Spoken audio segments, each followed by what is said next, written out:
Hello and welcome to the Review Zone. Today we are doing Jack the Giant Slayer. You know it, I know it, it's a Friday, and that means movies. So, in today's episode, we have, as previously stated, Jack the Giant Slayer. Now, normally I'm trying to do current movies, and this one barely makes it. It came out in June on home release, so you can go buy it now. You don't have to worry about spending money to go to the theater. Pick it up. You can buy it off digital download. You can buy it off Amazon. All that good stuff. Now that all that's out of the way, let's get to the movie. Need fancy intro right there. Okay. So this movie is not really a new take on the whole Jack and the Beanstalk. I've heard versions of this before. I think one of them is a Brothers Grimm version. I think this might actually be close to it, in fact. But if you don't know, a little history for Jack and the Beanstalk or Jack and the Giant Slayer is it's an English in origin, supposedly, fairy tale. So we all know what that means. In the original version, just about everybody dies. This one, however, has some differences. It's got Ian McGregor in it. You may know him from Star Wars. I know him from Star Wars. I also know him from something else, and I liked him in something else better. Anyways, he is who stands out in this film. He might be the only big name you know, in fact. I don't recognize anyone else. Nicholas Hoult and Eleanor Tomlinson. Nicholas Hoult plays Jack, the main character, and Princess Isabella is portrayed by Miss Eleanor.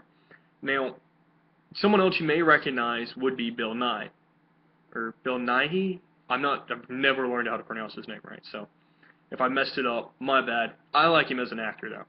He was in Underworld. He was in a lot of good movies. He's a really good actor. And he's got that distinctive voice. If you saw Underworld and you know who, I think he played Victor or Marcus, one of the two. He played Victor. That's who it was. He was also Davy Jones in the Pirates of the Caribbean. So, I mean, if you've not seen him, you've not been watching movies for the last at least 10 years. Actually, yeah, for the last 10 years he became famous in Love Actually. So what does this mean for Jack and the Giant Slayer? It meant that it had an awesome cast, besides the two main leads. I don't know them from anything. If you know them, congratulations. I don't. Let me see.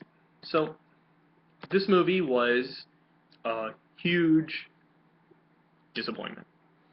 I know, right? Like, a multi-million-dollar movie, a huge disappointment. Ooh, didn't make millions. I'm chalk it down to the fact it came out in March. I mean, not really people go see movies in March. It's hard to get a blockbuster that's not in the summer or winter months. Spring and fall are pretty crappy times. However, this movie doesn't have solid acting from Princess Isabella, I would say.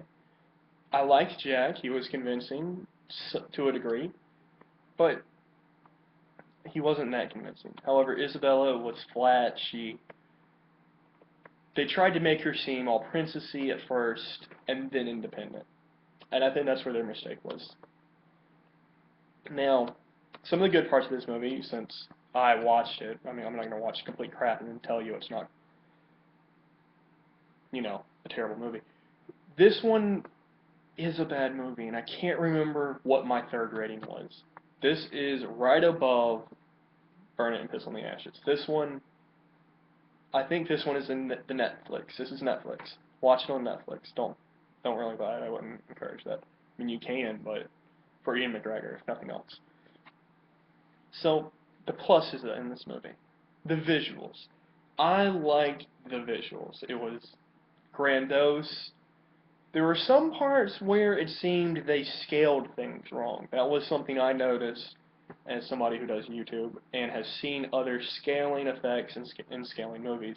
A famous example would be The Hobbit, or in the Iron Man series, when you see Tony Stark and he's taller, Robert Downey Jr. isn't that tall.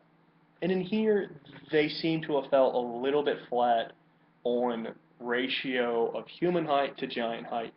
And the scene that this sticks out the most in is when Jack is in the kitchen and he's saving Isabella from the cook who's fixing to kill her.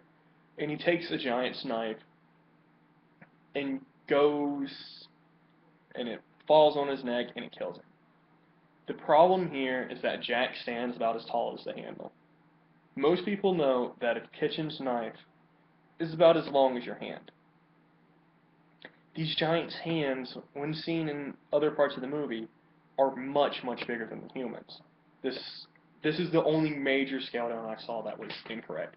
After that, it was fairly enjoyable. I mean, I'd watch it. I wouldn't necessarily say this is a first date movie. If you're thinking in those terms, this is more like fifth. Unless you know they like this sort of thing, and then go for it. After all, this has been a good movie. I thoroughly enjoyed it. I think you will. If you've watched and followed me, at least you should enjoy. You see what my tastes are in movies and books. What else? Nothing much really. I do have another video coming up. Actually, should be over this weekend. I have Loot Box or Loot Crate coming in.